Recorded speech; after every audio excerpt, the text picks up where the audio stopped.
So welcome once again guys to all those who have read this beautiful piece of artwork I want to say, because it is not easy to write such an amazing book, and I have my respects to Sarah J Maas. She's an amazing author and I love her. She is my new favorite, you know. So the first book that I will be talking about is obviously A Court of Thorns and Roses.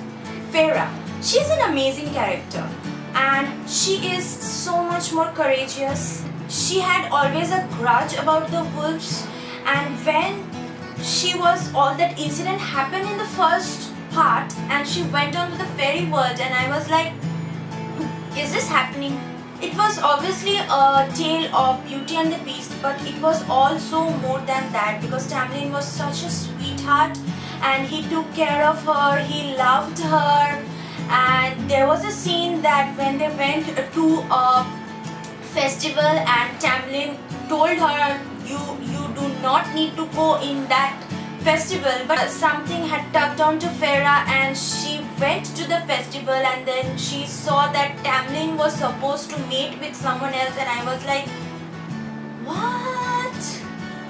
Is this happening? Like, Tamlin, are you really doing this? I was like infuriated, like, is this happening? But suddenly I felt a really ease and calm because we met Rhysand, and there we did not know that he was Rhysand, but oh my god, I have a thing for these bad guys. I don't know what it is, but he's just so hot and sexy and dark. There is something about the dark that allures me to it. I don't know what it is, but he saved her from all those wicked fairies that wanted to do something bad to her, and I was like, yes, please give me more of that. Tamlin, like, I was not really impressed, though he was like the Prince Charming kind of a person in this book, but I did not feel too much happy with him now that I think about it. So I was not too happy with Tamlin's character, because even when Amarantha had him captured, I know he was captured, but I felt that he could do something.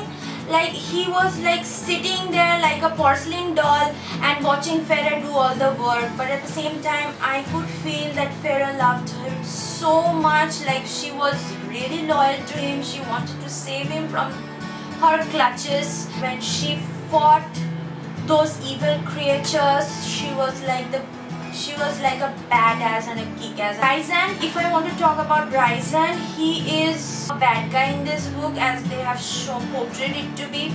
He is the High Lord of the Night Court, as we all know, and he has a very kind of bittersweet relationship with Tamlin, as I can say it to be, because there is something really awkward that is going on between them, and Tamlin doesn't want to show Feyre in front of Rhysand, but Rhysand somehow comes to know about Feyre, and I was so excited at that part. Like, they were having a dinner and suddenly Rhysand came, and Feyre just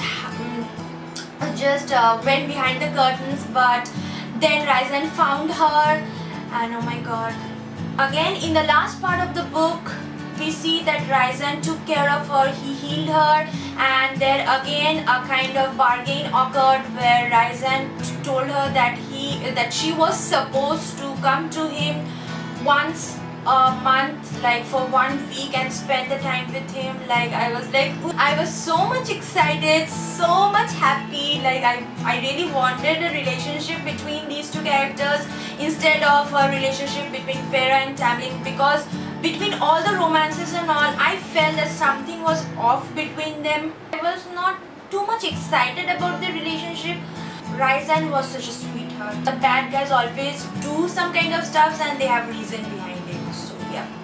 So in this book, I felt that Lucien was the only character that was really loyal to himself and loyal to his feelings. Like, obviously all the characters were that, but I liked Lucien's character. Like, he was really suspicious of Feyre in the first part of the book, but in the later parts he came to love her, and at some point I thought that there will be a love triangle between Tamlin, Lucien and Feyre. Like, is there anyone else who thought like that?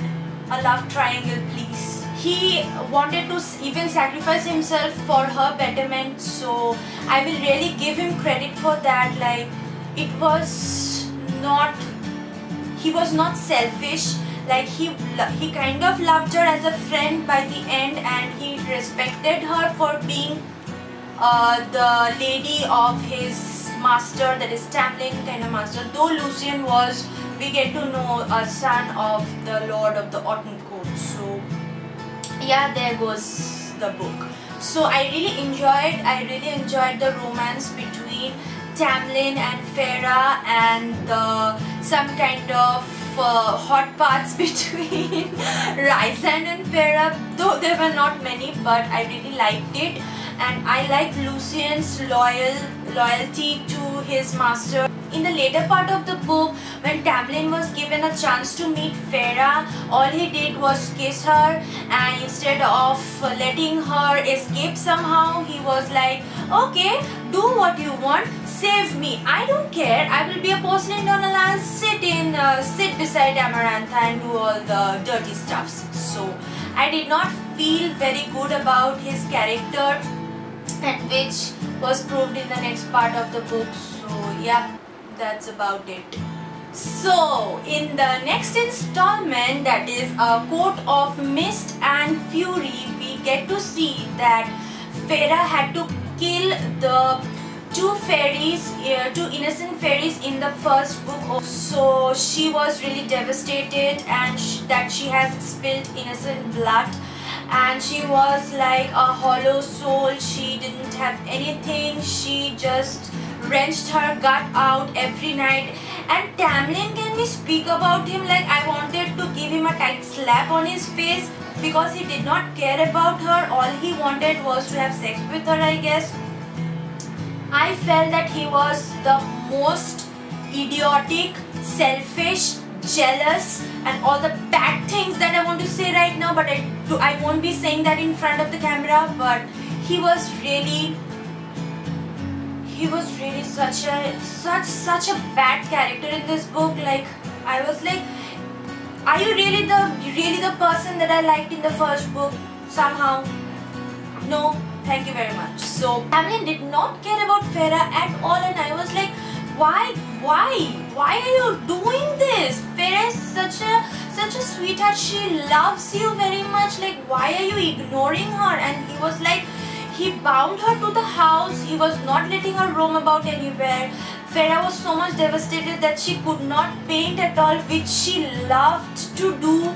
And she was like, I am afraid of certain colors. And I was like, oh my god, why, Tamlin, why? Then came the wedding day, and I was like, okay, Feyre, don't marry him. Like, you are not doing a good decision right now. Tamlin is not the guy for you. Please search for someone else. But Feyre loved him so much, and she wanted to marry him, and she wanted to be with him. She still loved him, please. And then Feyre started begging for someone to save him, and oh my god, there was a tug in the bond that she made between him and Rhysand. And then Rhysand suddenly came out of nowhere, and he just took her away, and I was like, yes, that's what I wanted to see, and that's what I got from this book. So Rhysand came up and took her off, and he then took her to his night court, kept her in the house.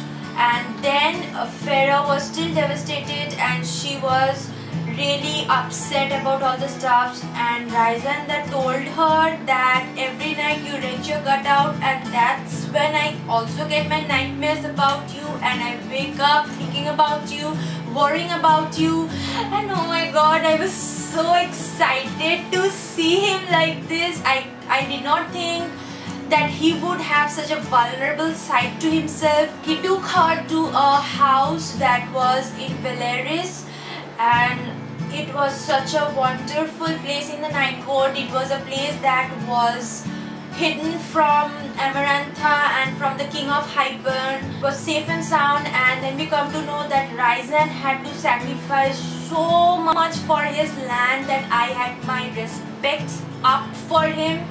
We met certain characters like Amren, Cassian, Mor, and Azriel, and they were all such beautiful and powerful characters. I felt they all had this friendship among themselves, a loyalty towards Rysand, a respect for Rysand. They were all so beautiful and intertwined, and these characters developed so beautifully starting from the first of the book till the last. So from the first pages of the book, like not the first pages, the first half of the book, we were getting to know that Rysand has been in love with Feyre from the first time. But when that chapter came, chapter 54, thank you Elsa for telling me on Twitter that I must read chapter 54, and that was like the most emotional of the chapters. I was like crying so hard thinking about him, and all of these characters, not only Rysand, had a very dark past to themselves. They all were so much more intertwined, and I saw a great friendship building up between Cassian and Azriel and Rysand. Rysand was such a sweetheart.